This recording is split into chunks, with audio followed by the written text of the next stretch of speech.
saya Ervina Agustianisha, NPM 22 mata kuliah Delik Pers dari kelas A dari Universitas Islam Riau. Di sini saya akan menjelaskan tentang teori kebebasan pers. Nah, ada yang udah tahu nggak apa itu teori kebebasan pers?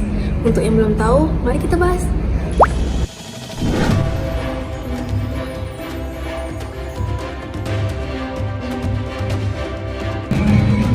Nah, teori kebebasan pers adalah sepakat prinsip yang digunakan oleh pers untuk beroperasi di dalam masyarakat, seperti halnya peran pers untuk menyampaikan informasi, mengkritik pemerintah, dan memfasilitasi debat publik. Nah, berikut saya jelaskan beberapa teori kebebasan pers yang sangat berpengaruh.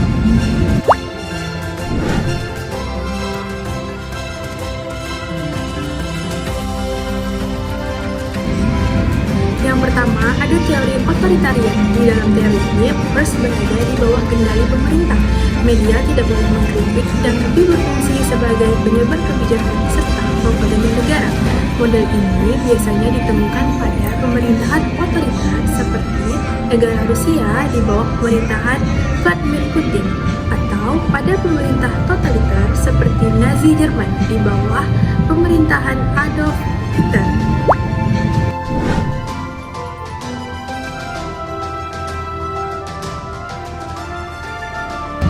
Yang kedua, teori libertarian. Teori ini menekankan bahwa pers harus benar-benar bebas dari campur tangan pemerintah. Tidak ada sensor dan siapapun boleh menerbitkan apa saja.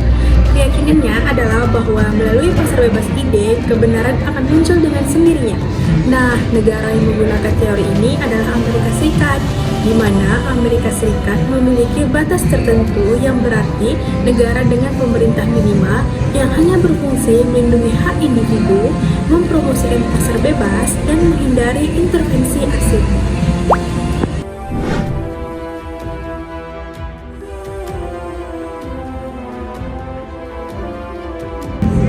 Nah, yang ketiga ada teori tanggung jawab sosial.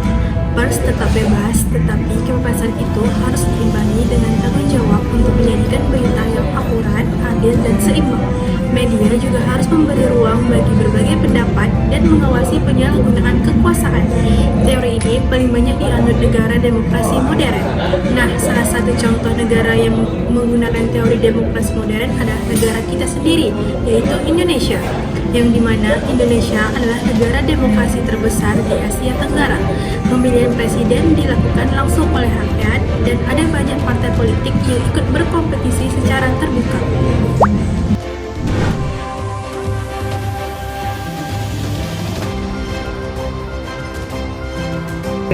Nah, yang keempat, teori Soviet atau komunis. Dalam teori ini, media dimiliki dan dikendalikan oleh negara atau partai komunis.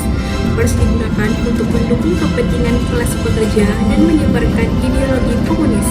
Kritik terhadap pemerintah tidak diizinkan. Contoh negara komunis saat ini adalah China, Kuba, Korea Utara, Laos, dan Vietnam.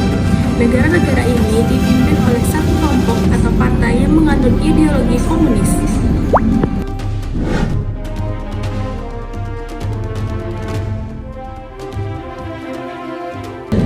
Nah, teori yang terakhir nih, teori pembangunan.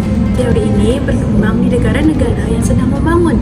Pers dipandang sebagai alat untuk mendukung pembangunan nasional, seperti pendidikan, kesehatan, dan ekonomi. Media diharapkan menghindari konten yang bisa memecah belah atau menghambat kemajuan negara. Teori ini digunakan di negara-negara berkembang pada berbagai benua. Nah, pada benua Asia ada negara seperti Indonesia, Kamboja, India, dan beberapa negara lainnya.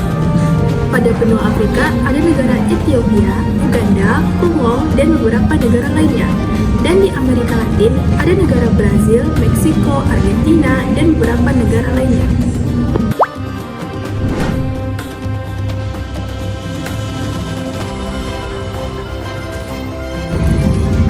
Nah, bagaimana sih penerapan pers di Indonesia?